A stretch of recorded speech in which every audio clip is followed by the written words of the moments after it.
Selamat siang Pak Wahyu. Selamat siang, Mas. Siang Pak Wahyu, sehat Pak? Ya, Gimana sehat kabarnya? selalu. Baik. Iya, di rumah Pak ini Pak? Ya, Pak, ini saya di rumah. Di rumah. Oke Pak Wahyu, ini sudah ada rekan-rekan peserta webinar untuk bisnis jasa. Nah, kita pengen tahu nih Pak, bagaimana Bapak awalnya membangun usaha barbershop ini Pak, sampai bisa sekian banyaknya outlet. Dan kita pengen tahu nih kiat-kiat gimana mempertahankan bisnis, apalagi di era pandemi seperti ini, Pak. Monggo, silahkan Pak Wahyu. Ya, terima kasih, Mas Hardian. Ya Pak, monggo. Ya, selamat siang, Bapak Ibu semua yang peserta webinar pada siang hari ini. Perkenalkan, saya Nugroho Wahyu, selaku owner dari Grand Macho Barbershop. Saya tinggal di Jogja dan memulai usaha barbershop ini dari tahun 2008.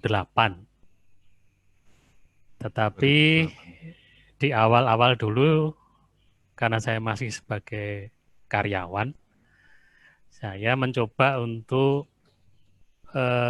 melihat.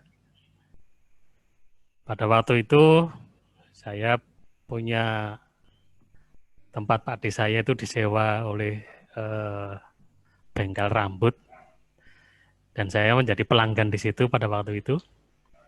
Nah, kemudian dari itu saya berpikir kayaknya menarik juga nih bisnis potong rambut.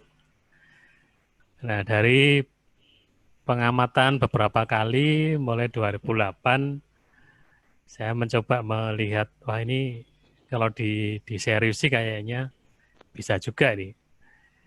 Nah, dari 2008 itu saya mencoba menggandeng teman yang bisa motong rambut.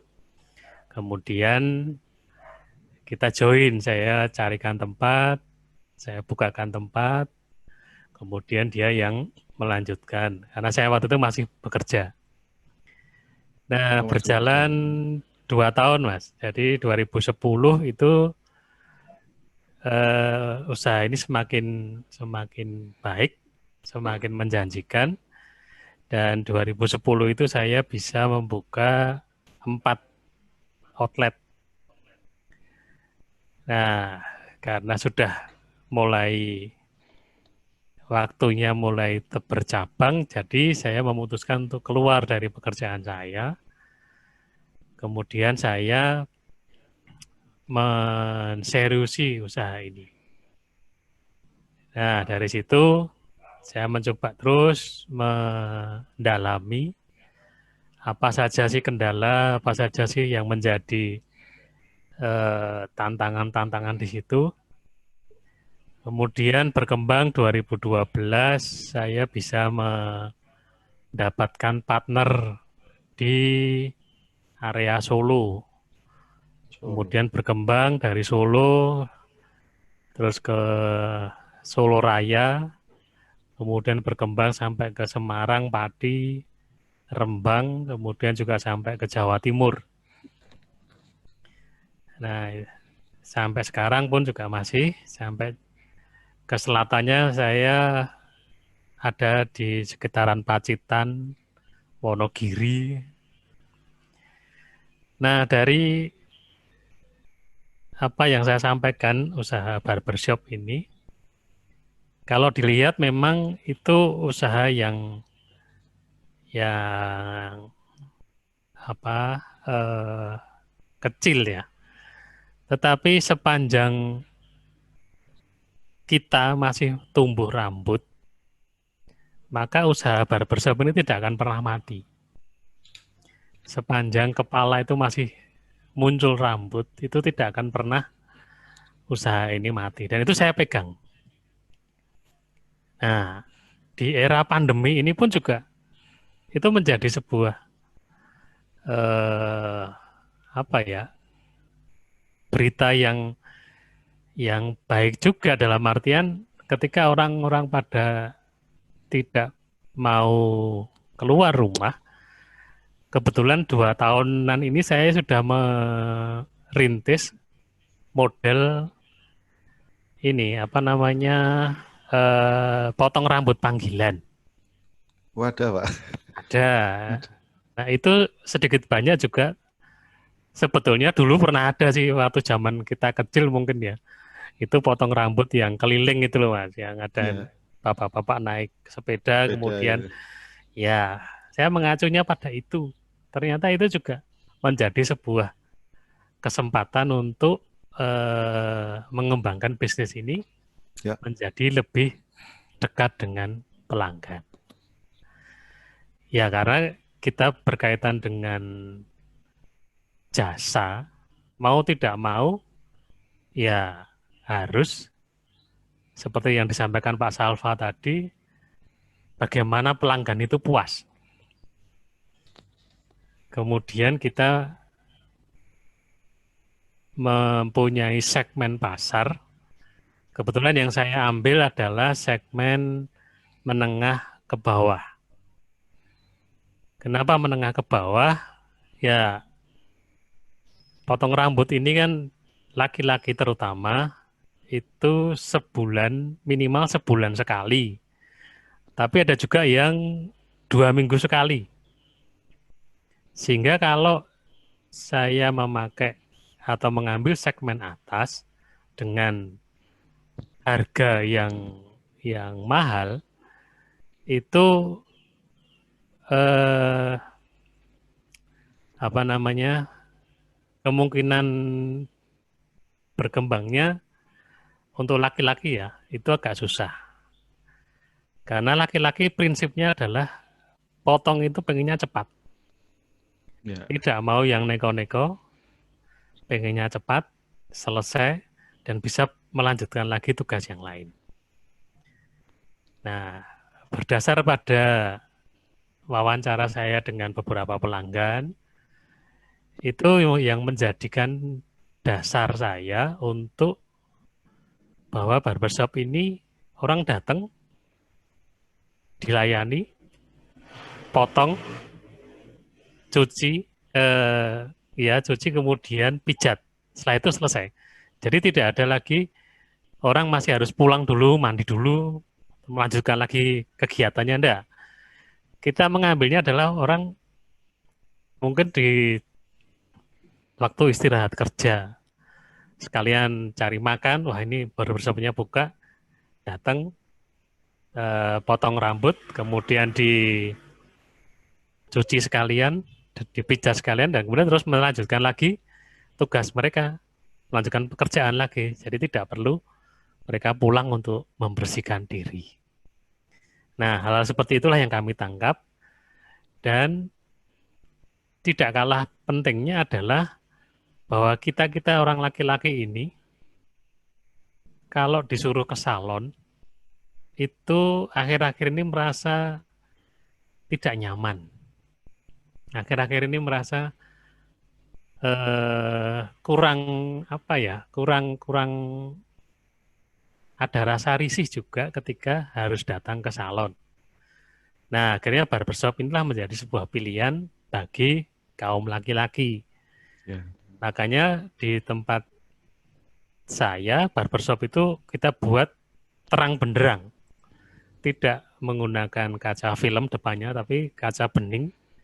Kemudian lampunya terang, sehingga orang lihat apa sih yang dilakukan, apa dari luar itu kelihatan. Tidak ada yang disembunyikan. Nah, itu juga ada prinsipnya bahwa kita orang laki-laki itu kan tidak mau dicurigai nih. Nah, itu juga semua itu saya dapatkan adalah dari masukan-masukan pelanggan. Yang mana para pelanggan ini ketika mereka selesai, kemudian saya ajak diskusi, saya minta waktu sebentar. Nah, masukan-masukan itulah yang menjadikan saya, oh, itu juga saya lakukan ketika itu saya terapkan dalam diri saya sendiri juga, oh iya ya. Saya juga kalau disuruh datang ke salon pun juga istilahnya sungkan gitu loh. Ya karena itu tadi, karena jangan sampai kita terus merasa ada hal-hal, karena juga berpengalaman juga ada yang mereka datang ke salon, mereka cerita ada pelanggan saya, pertama itu dia datang ke salon, di sana malah ditawani yang eh, apa namanya layanan plus-plus gitu. Plus itu. Pindah ke salon lain juga sama. Nah akhirnya dia nyari yang barbershop karena itu jelas kita tidak melayani hal yang aneh-aneh. Nah di dalam membuka usaha ini kendala yang terbesar itu adalah mengelola SDM. Karena apa? SDM yang mau menjadi seorang kapster atau tukang potong, istilah kerennya sekarang barberman, itu adalah rata-rata berpendidikan SMA ke bawah. Padahal kalau dilihat dari sisi penghasilan, mereka tidak kalah dengan yang lulusan S1 yang atau malah lebih besar daripada lulusan S1 yang bekerja di kantoran. Tetapi minat S1 untuk bekerja menjadi barberman itu sangat-sangat kecil. Sehingga saya lebih ketemunya adalah lulusan SMA, lulusan SMP, ya itu yang mereka lebih banyak berhubungan dengan saya. Nah, kendala saya adalah turnover yang tinggi.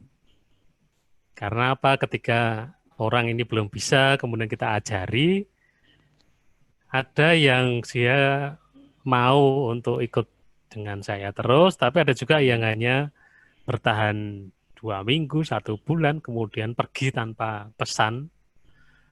Ya, kemudian juga mereka akan merasa sudah bisa, mereka bisa kerja tempat lain atau mereka mendirikan usaha yang sama. Ya. Jadi itu menjadi sebuah tantangan saya. Kalau pasar saya pikir semuanya pasar kita masih luas. Seperti yang saya sampaikan tadi bahwa di mana masih ada rambut itu tumbuh di kepala, usaha barbershop ini tetap mendapatkan tempatnya. Tetapi itu tadi bahwa yang terkendala adalah orangnya. SDM-nya Kalau ya, kapsternya. Kalau ini saya kerjakan sendiri, saya nggak bisa ngapa-ngapain dan saya hanya punya satu. Tetapi ketika saya bisa mengajak mereka-mereka untuk bergabung dengan saya dan menjadi barberman, memang saya bisa punya lebih dari satu tempat. Tetapi ya itu tadi kendalanya. Saya harus siap terus dengan kapster-kapster karena mereka ini turnover-nya tidak bisa diprediksi. Yang paling mudah adalah ketika saya punya barberman, kemudian dia melayani seseorang potong rambut, tahu-tahu dia ditawari untuk pindah. Oh itu sering sekali. Begitu diajaki pindah, kadang cuma berselisih 100.000 lah. Itu menjadikan orang ini pindah gitu ya. keluar. Iya, pindah dari saya. Padahal kalau dihitung cuma 100.000 selisihnya. Ya. Tapi dalam pengalaman, kemudian ketika mereka pindah, ada yang balik lagi karena merasa apa yang dijanjikan itu tidak sesuai. Nah, hal seperti itu kadang-kadang ya membutuhkan effort yang besar. Membutuhkan effort yang istilahnya cukup menyita waktu lah dan tenaga serta pikiran ya. Karena saya dulu pernah punya pengalaman di awal-awal saya buka dulu karena saya punya beberapa karyawan yang bagus-bagus, kemudian mereka ini dibajak dan yang keluar pada waktu itu saya masih punya di Jogja itu waktu itu saya baru punya 8 tempat, berarti kan saya punya 16 orang nih. Nah, dari 16 orang itu 10-nya keluarnya bersama-sama. Waduh. Kenapa? Karena 10 ini adalah masih bersaudara. Oh gitu ya Pak. Nah, jadi kan saya mengambil satu orang, kemudian orang yang jadi barberman ini dia punya adiknya, dia punya tetangga, dia punya teman, nah itu diajak semua. Nah, ketika yang ikut saya ini dia keluar, dia ngajak ini nih, yang dia bawa masuk itu untuk ikut bergabung dengan dia. Nah, makanya kemudian saya mempunyai beberapa strategi juga. Saya tidak mau lagi mengambil dari satu tempat. Apa namanya? Memang lebih menguntungkan sebetulnya ketika kita bicaranya adalah ini saudaranya A, dia punya teman, dia punya itu ada untungnya. Tetapi ya masalahnya adalah ketika dia keluarnya berbondong-bondong seperti itu. Atau bisa juga ketika di daerahnya ada acara. Ya mau nggak mau mereka kan pulang, bedol desa pulang semua. Pulang semua. Hingga kita juga kelabaan nih, bisa-bisa saya tutup beberapa hari tempatnya karena ini barbermennya pada pulang. Kenapa pulang ya? Karena di desanya ada acara. Ada itu acara. juga, ya itu suka dukanya dalam usaha ini. Tapi yang jelas bahwa prinsip sepanjang masih ada rambut yang tukul itu loh, usaha barbershop ini tetap berjalan. Memang sekarang ini banyak sekali kompetitor yang ada, baik itu kompetitor sesama yang dulu berjalan ataupun dari barberman yang keluar, dan mereka otomatis akan membuka sendiri. Entah itu di tempatnya atau dibiayai oleh orang tuanya atau dibiayai oleh siapa, disponsori siapa, saya nggak tahu. Oh gitu ya Pak. Ya. Nah ini Pak Wahyu, kaitannya masih berhubungan dengan perekrutan barberman ini Pak. Ada pertanyaan dari Pak Marwan Andi. Bagaimana cara mendapatkan tukang potongnya, strateginya mungkin ya. Kalau kita sebagai owner sendiri itu tidak bisa memotong rambut, gimana bisa mendapatkan orang itu Pak? Saya mendapatkan apa namanya orang ini barberman ini. Saya biasanya membuka lewat Facebook.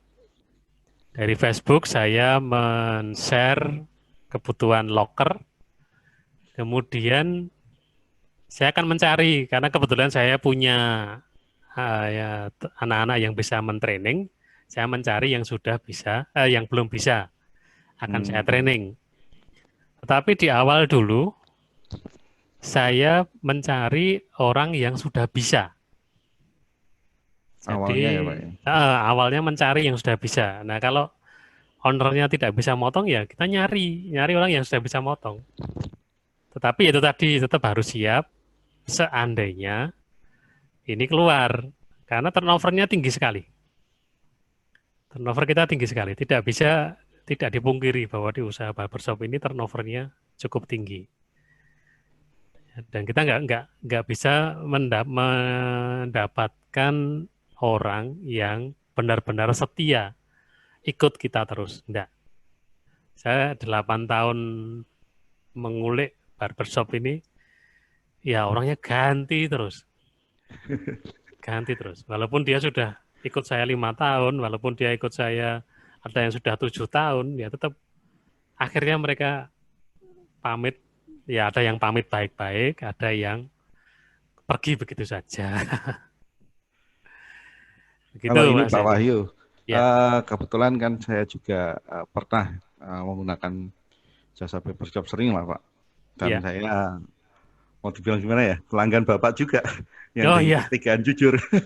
Nah itu kan kalau saya lihat keahlian seorang barberman itu sudah lihai seperti itu ya Pak. Nah waktu yang dibutuhkan untuk bisa menguasai dari training itu Pak, itu berapa lama Pak? Sampai bisa dia ditempatkan ready untuk bekerja. Iya, saya merekrut orang yang belum bisa sama sekali ini.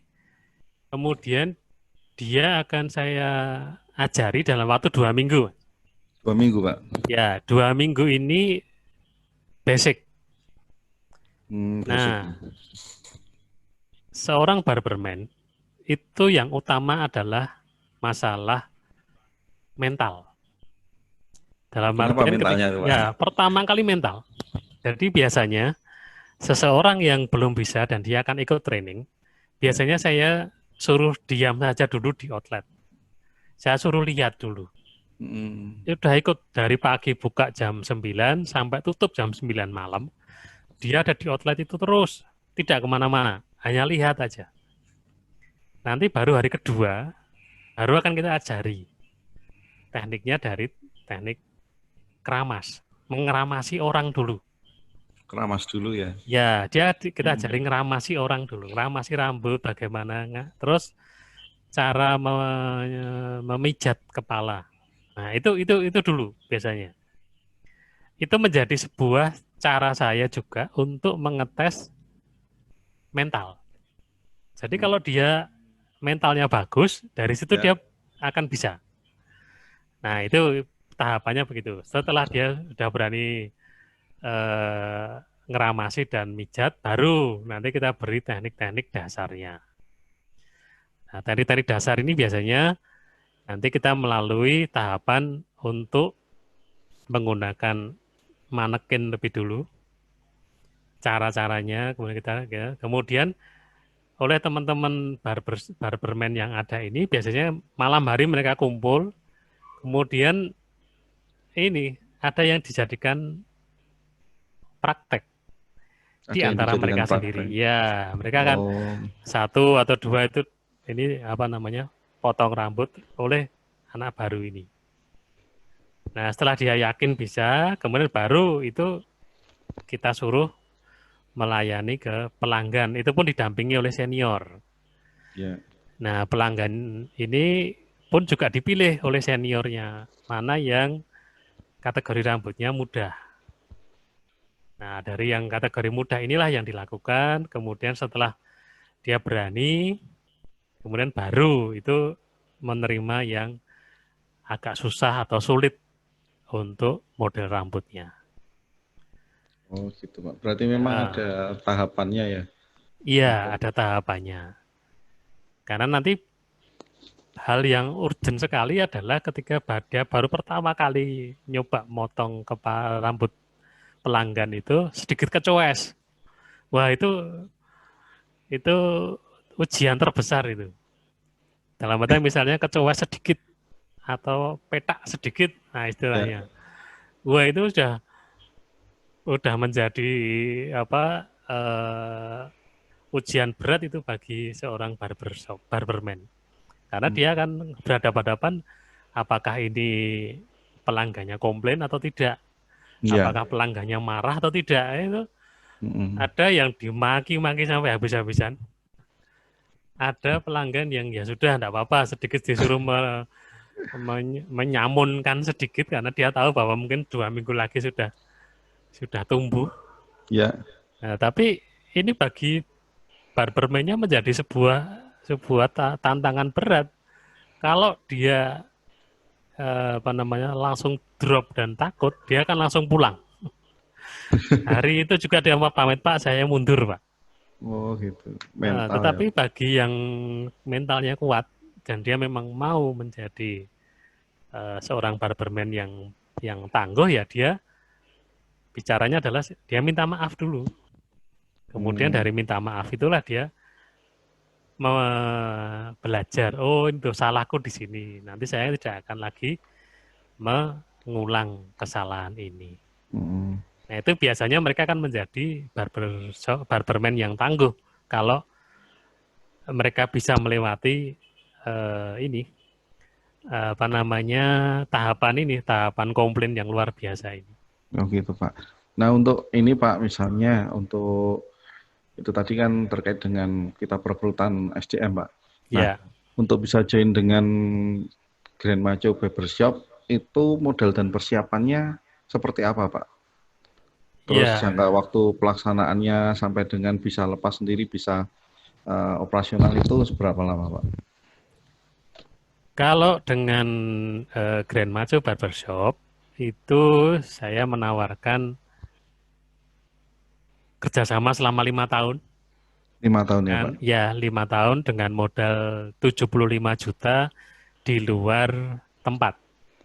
Di luar tempat. Berarti karyawan dari Pak Ya, Wahyu nanti sendiri? karyawan dari kami, saya menyiapkan karyawan dan selama 5 tahun itu proses manajemen karyawan itu dari saya.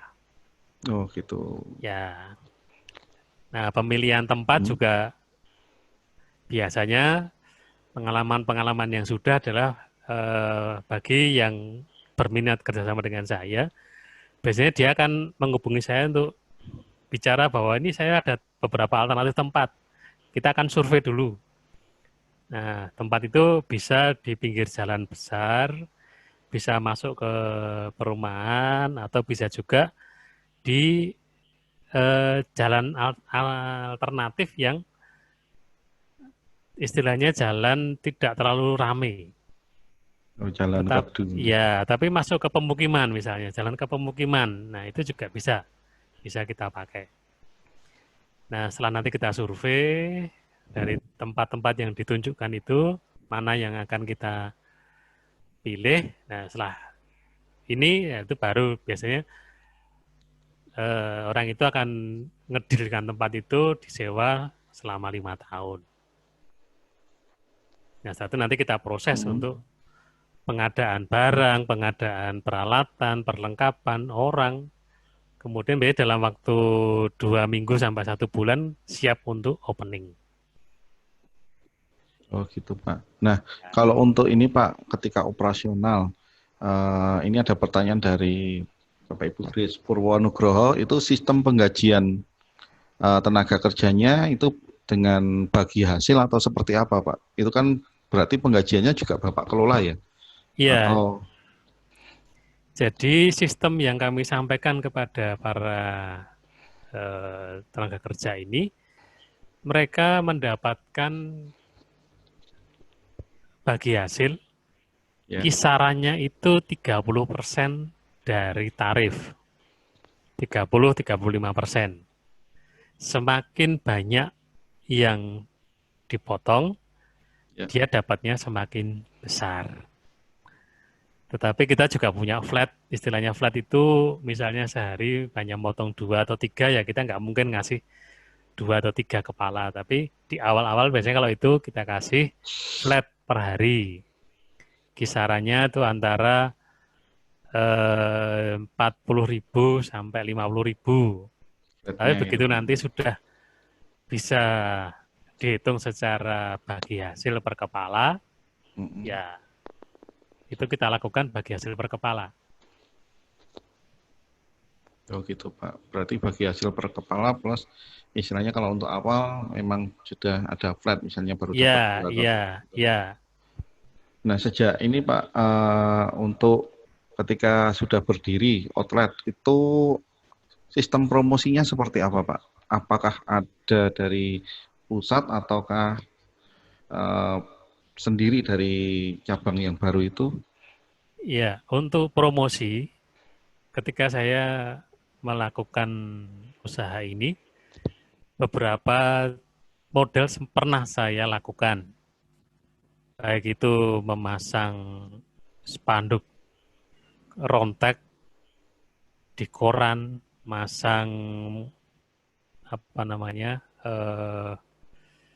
promo-promo di radio atau di sempat juga di televisi lokal. Itu yang paling mengena Ya, adalah malah dari mulut ke mulut. dari mulut ke mulut Pak. Iya, Gimana itu jadi Pak caranya? caranya adalah begini.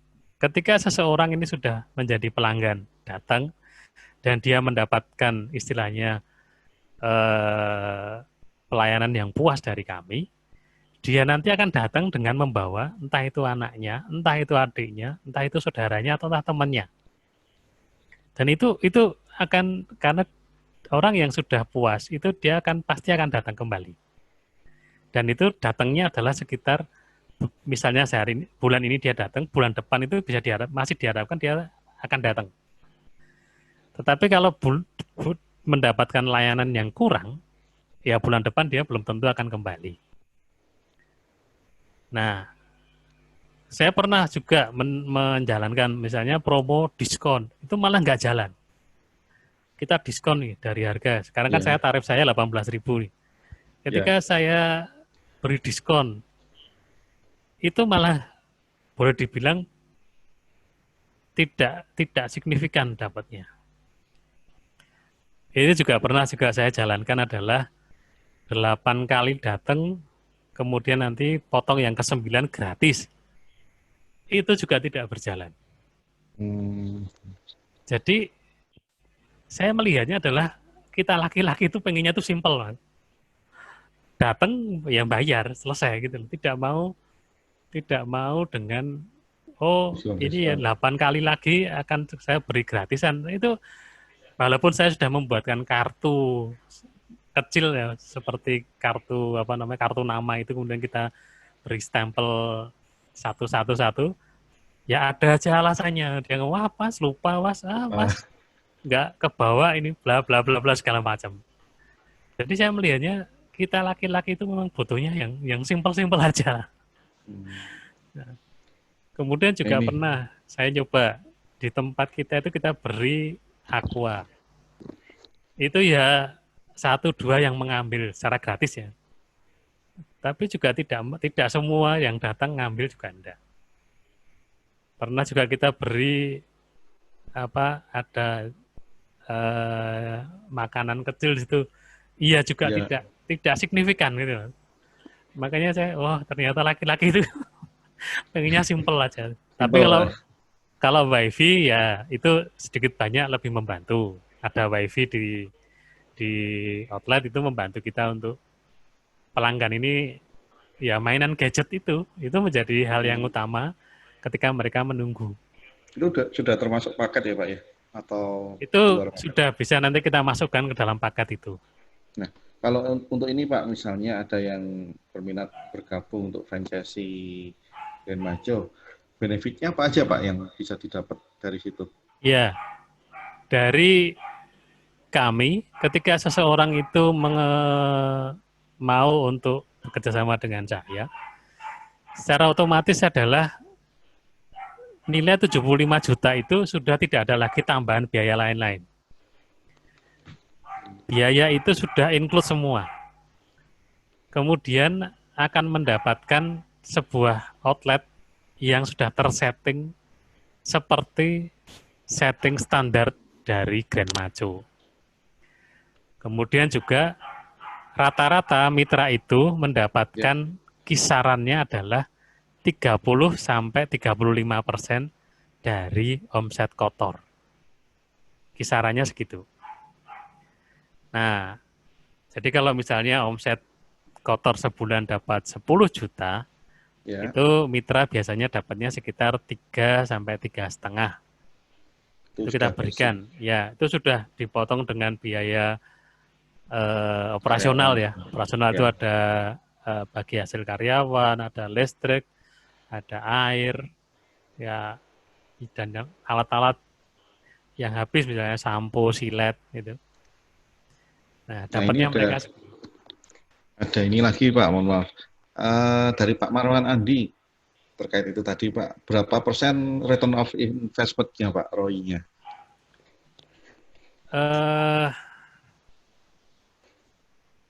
Itu berapa ya? Sebentar. Saya pernah membuat hitung-hitungan. Ya. ROI-nya itu, sebentar, saya tak buka catatan saya.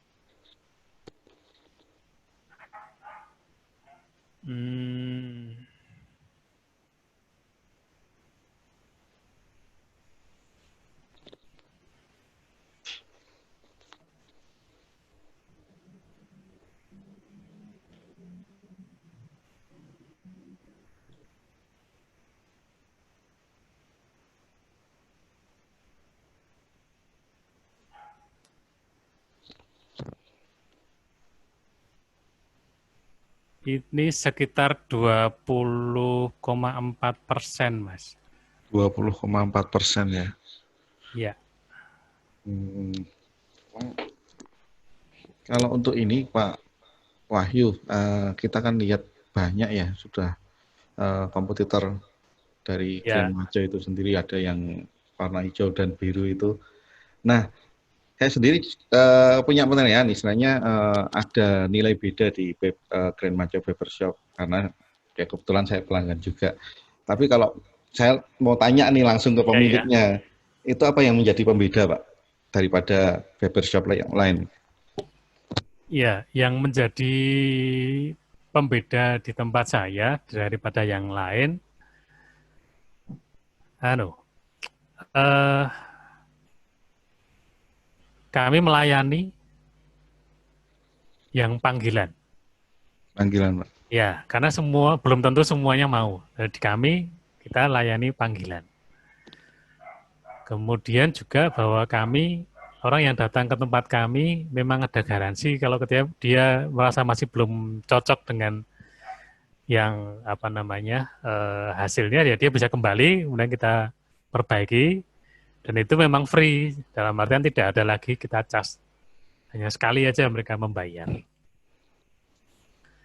Kalau yang lain-lainnya sih saya kira standarnya sama ya, Mas. Ya, ya memang hampir mirip-mirip ya Pak, dari memang Iya, iya. segi harga, terus cuman kalau saya pribadi Pak, itu treatment 1 menit pijatnya beda dengan yang lain. Ya, kalau pijat memang itu relatif ya. Dalam arti relatif itu eh, kita memang dulu sempat mengembangkan Ya, khusus untuk pijat sendiri, tetapi ternyata tidak semua kapster itu berani dan bisa melakukan pijat kepala dengan seperti yang treatment khusus gitu. gitu. Nah, sehingga yang kami ambil adalah hanya sebatas apa ya, yang sampel aja. Dulu pernah sih saya mengembangkan itu lebih pada tahapan Pijatnya. untuk treatment pijat kepala. Tapi nanti terus arahnya menjadi lebih ke salon spa ya. Itu saya juga masih kemarin terjadi maju mundurnya kan itu. Jangan sampai nanti keluar dari apa relnya barbershop. Ya, Nah, sekarang pun juga banyak apa namanya laki-laki yang dia tanya tentang semir rambut. Mereka mintanya semirnya berwarna abu-abu. ya. Mereka minta yang ada pelurusan rambut segala macam. Nah, kalau masih semir kami masih bisa melayani. Tetapi kalau yang ada pelurusan dari kami ya terus terang kami tidak melayani. Karena kan memang itu sudah masuk ranah salon, bukan ranah barbershop. Oh, gitu Itu Pak. Mas Hadian. Ya. Nah, untuk ini sebenarnya apa namanya? Kalau saya lihat ya Pak, kan memang itu selalu berubah Pak. Inovasinya dari mungkin kompetitor Bapak ataupun dari Ya, Grand Majo sendiri. Nah, ada nggak Pak strategi yang selama ini bisa membuat usaha ini tetap bertahan, bisa bersaing dengan yang lain, lalu juga apalagi di masa COVID ini masih terus bisa digunakan pelayanannya. Kiat-kiatnya ya. seperti apa Pak? Karena sudah berjalan nih sekian belas tahun Ya. Pak. Jadi kalau yang kiat-kiat saya adalah ya balik lagi dengan kebutuhan konsumen. Seperti sekarang ini kan banyak konsumen yang merasa tidak mau nih potong rambut karena takut.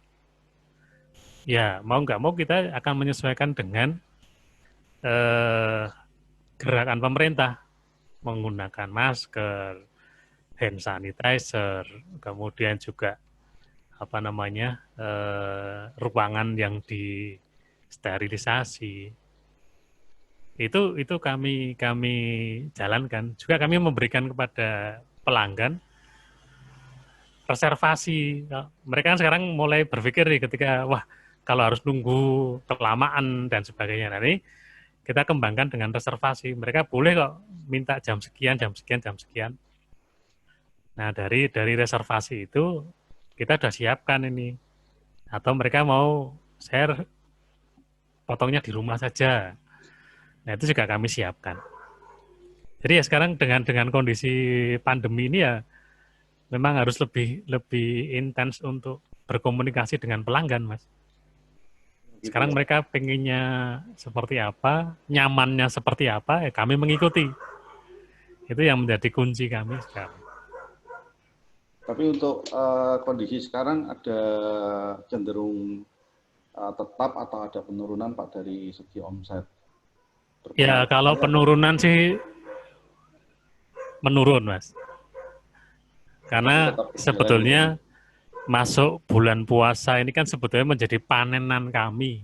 Biasanya kan panennya barbershop itu kan Bulan mulai masuk ini di puasa, lebaran. Wah, itu kan sebetulnya istilahnya panen besar. Nah, ini kan betul-betul ya jungkir balik. Tetapi kita masih bersyukur, masih tetap mendapatkan apa istilahnya ya, peluang, kesempatan untuk orang-orang ini masih mau. Nah, kami menyesuaikan maunya pelanggan seperti apa di masa COVID ini ya, kami menyesuaikan. itu Pak. Nah ini ada pertanyaan Pak Wahyu dari Pak Marwan. Itu tren grafik income-nya seperti apa selama 5 tahun terakhir ini Pak, untuk barbershop? Iya, tren selama 5 tahun itu masing-masing beda-beda. Ya. Secara umum biasanya 6 bulan pertama itu masih masih eh, belum mendapatkan apa-apa.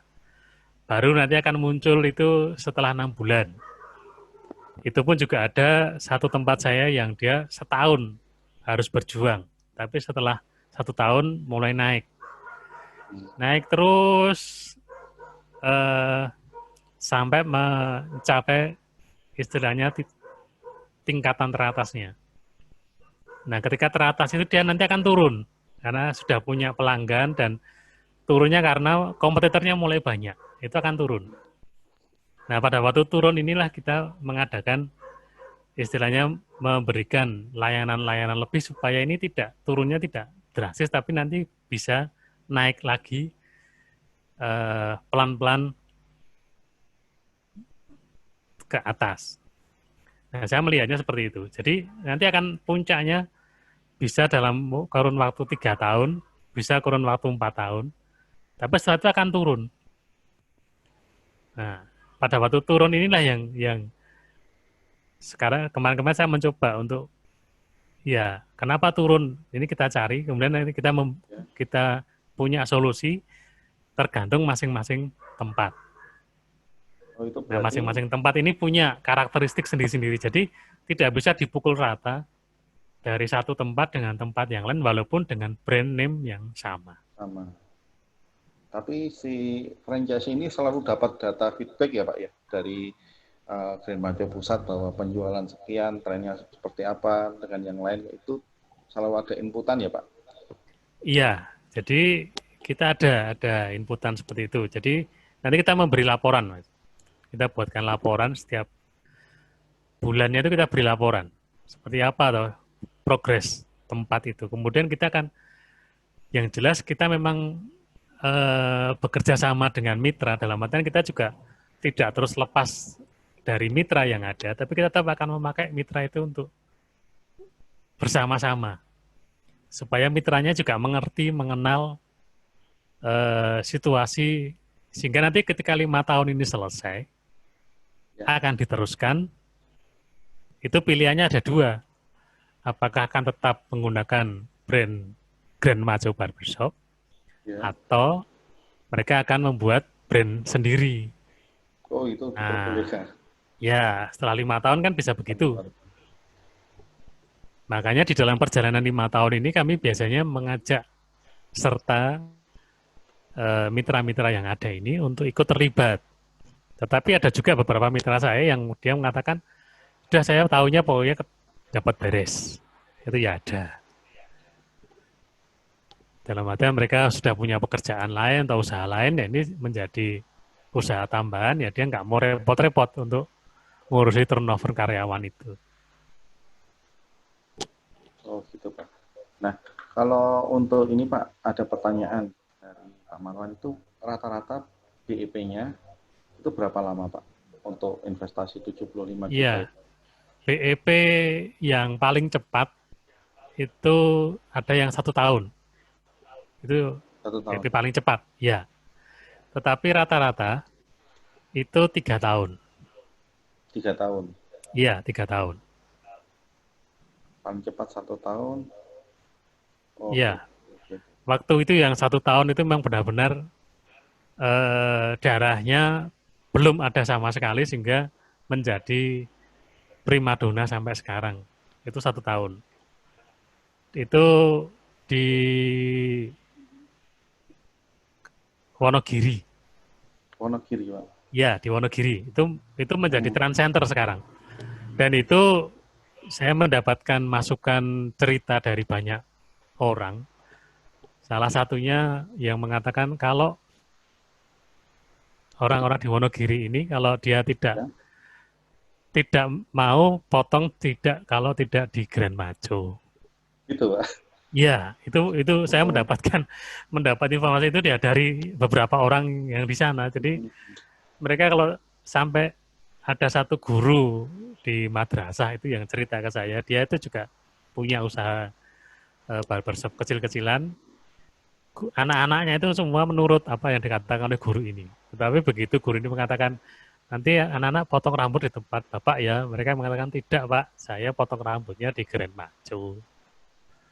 Nah, dia sampai anu kok bisa gitu ya Pak Nugroho ya lah ya, ya saya nggak tahu Pak. Itu karena kan kita dari situ di situ sudah hampir 5 tahunan ya, jadi sudah mengakar di masyarakat Wonogiri. gitu Pak. Nah, Iya, ini Pak untuk rekan-rekan penggiat bisnis ini Pak, ada kiat-kiat nggak Pak bisa mempertahankan bisnis sampai sedemikian lamanya? Dan itu cenderung terus bertambah outletnya. Sekarang sudah berapa ratus outlet. Nah, ada kiat-kiatnya nggak Pak? Bagaimana agar bisnis ini awet? Bagaimana menciptakan bisnis itu bisa langgeng, nggak terpengaruh ataupun istilahnya minim resiko untuk gagal. iya. Kalau gagal, saya mesti mengakui ada, Mas. Dari outlet saya yang segitu banyak itu ada yang gagal. Itu Berapa saya persen Pak? mengakuinya. Ya, memang ada gagal. Jadi eh, sudah kita coba dengan berbagai macam, ternyata tidak ada hasilnya. Akhirnya kita pindah ke tempat lain. Nah, yang jelas adalah kiat-kiatnya kita itu membangun apa ya hubungan baik dengan warga sekitar. Itu yang menjadi kiat-kiat saya, sehingga warga sekitar ini menjadi pelanggan-pelanggan setia. Nah, dengan mereka menjadi pelanggan setia itu otomatis ketika orang tanya, kamu potong di mana? Oh, saya potongnya di Grand Majo. Nah, itu sudah menjadi promosi yang luar biasa yang dilakukan oleh para pelanggan-pelanggan saya. Itu yang kita lakukan selama ini, Mas. Oh gitu Pak. Nah, kalau ini Pak, apa namanya, berarti selama ini untuk strategi diskon itu tidak ada lebih eh, menyasar ke keahlian dari masing-masing Superman itu ya Pak ya. Ya, Ya, ya, layanan bisa dipanggil ke rumah. ya, Nah, kalau untuk menentukan lokasi Pak, ya. dibandingkan dengan kompetitor yang sudah ada di lokasi A, B atau C, itu lokasi yang tadi sudah Bapak sebutkan itu yang cenderung seperti apa, yang prospek untuk berdirinya outlet ini Pak, yang seperti apa? Di pinggiran kota kah, atau di tengah pusat kota, atau malah seperti tadi di Imogiri, seperti itu Pak? Ya, jadi strategi tempatnya adalah eh, kita akan lebih cepat berkembang itu kalau di sebelah-sebelahnya sudah ada potong rambut Madura. Misalnya. Oh gitu Pak. Ya, karena mereka sudah lebih dulu Ya. melakukan dalam tanda petik kayak orang anu ya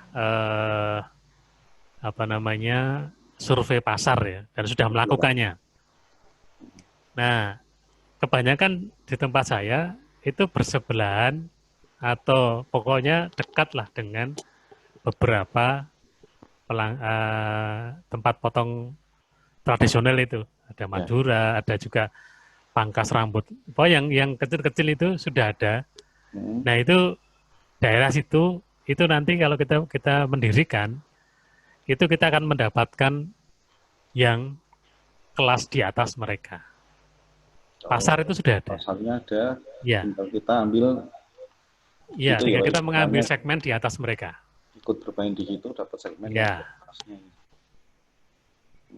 Gitu. Nah, kalau untuk ciri khas barbershop, Pak, ini pertanyaan agak lucu. Kenapa kok itu merah dan biru selalu itu, Pak? Yang menjadi ciri khas itu adalah outlet barbershop. Itu merah dan biru itu kan warna yang anu ya, apa namanya? Lebih mengena. Jadi kenapa merah dan biru, kemudian polnya itu juga warna merah dan biru diputar itu kan. Itu kan sebetulnya ya membuat mata kita itu lebih langsung tertarik dengan warna itu. Ini apa toh? Nah, saya membaca ceritanya dulu. Oh, kenapa kok warna merah dan biru dipakai untuk full barbershop itu? Ya. Ternyata dulu hanya membuat orang biar gampang untuk mengenali, iya. Untuk mengenali. Oh, seperti itu. Dia mengenali, oh ini barbershop, merah dan biru. Atau dibuatkan lampunya yang berulir itu. Iya.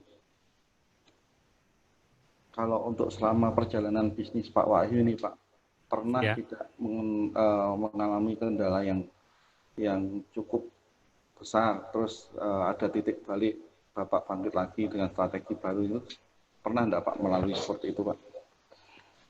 Gimana Mas?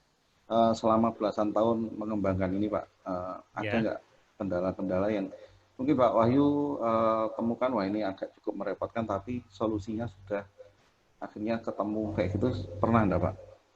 Iya, ada juga, ada satu. Apa itu Pak? Jadi biasanya tempat itu. Tempat Pak? Ya, kita sudah survei, sudah kita coba, ternyata sudah berulang-ulang kita treatment dengan segala macam cara, ternyata kok tidak bisa berkembang. Nah, kemudian ini kita mencoba untuk bergeser. Bergeser, Pak? Ya. Contohnya adalah begini, tempat itu ada di area pertokoan. Ya. Area pertokoan itu malah menjadi tempat yang mati. Kenapa Pak bisa seperti itu ya? Pertokoan yang apa namanya komplek pertokoan gitu ya? Ya. Itu malah menjadi tempat yang mestinya kita hindari kalau kita mau buka usaha barbershop. Oh, seperti itu. Ya, saya juga mencari alasannya apa, tapi tempat saya sendiri ada 2 yang malah 3. Itu yang di komplek pertokoan itu tidak berjalan. Jadi kalau mau malah mending di pinggir jalan sekalian, tapi jangan di komplek pertokoan. Di pinggir jalan sekalian ya, Bang? Iya, di pinggir jalan walaupun itu bukan jalan besar ya, tapi misalnya jalan-jalan alternatif itu yang jalan kelas 3, arteri, itu malah bisa berjalan. Tapi kalau di komplek pertokoan, dan kapser saya juga ada yang cerita begitu. Dia kapser ini sudah punya pengalaman dan dia sudah ikut banyak tempat barbershop itu. Dan ketika dia menjaga di pertokoan, dia juga bilang bahwa itu mati. Oh gitu. Iya. Di pertokoan ya. Iya, komplek pertokoan.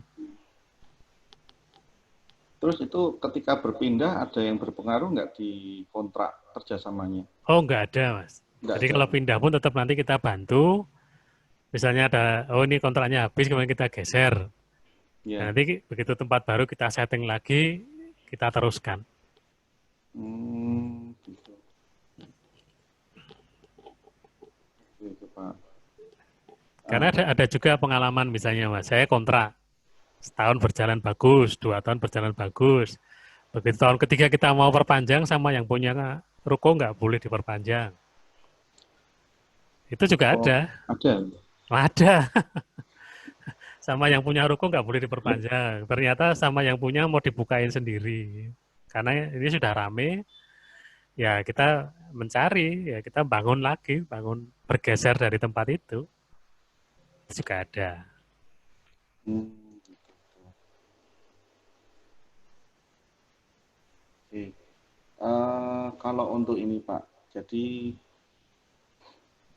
kan untuk franchise itu ada nggak dari sekian ratus outlet itu yang memang punya Bapak sendiri, terus ada untuk milik franchise itu berapa persen ini ya Pak, kepemilikan Bapak punya berapa outlet dan akhirnya dilempar ke franchise berapa outlet itu Pak? Selama ini punya saya ada 8 dan saya belum melempar ke tempat orang lain.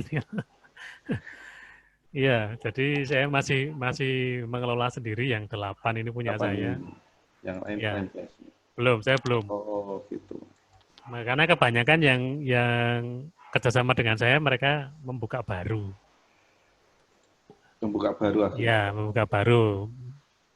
Dan kebetulan yang tempat saya sendiri masih masih saya bisa jaga ke dari situ sih. Jadi belum belum saya lepas. Oh gitu Pak. Nah, ini Pak yang terakhir Pak untuk penutup dari Pak Wahyu, bisa disampaikan mungkin pesan ke rekan-rekan bisnis bagaimana kiat-kiatnya atau segala macamnya agar bisa bertahan jika awalnya memulai terus bertahan terus bisa survive sampai dengan saat ini. Monggo silahkan Pak sebagai Ya, penutup. baik. Jadi pesan saya adalah kita jangan takut untuk memulai bisnis. Ya, Jadi ya melangkah gitu. Kalau kita mau ayo melangkah. Jangan hanya melihat orang lain sukses, melihat orang lain punya usaha. Sementara kalau kita suruh melangkah kadang-kadang kan pertimbangannya memang pertimbangan perlu, tetapi jangan menghambat untuk langkah kita maju. Jadi ya ayo jalan. Dengan kita melangkah itu nanti kita akan ketemu apa yang menjadi batu di depan kita, besar atau kecil, jurang, ketemu jurang itu dalam atau dangkal dan sebagainya dan sebagainya. Nah, itu kalau kita ikut franchise kan itu akan dibimbing, akan di apa namanya? Di kita bantu. Oh, jangan sampai masuk ke sini, oh jangan lewat sini, oh jangan itu kan kalau kami yang sudah sering itu kan sudah bisa membantu. Tapi yang penting adalah melangkah. langkah dulu yang awal. Iya, melangkah dulu. Itu yang penting. Oke, Pak Wahyu. Itu, Mas. Ya, terima kasih Pak Wahyu untuk waktunya sore hari ini.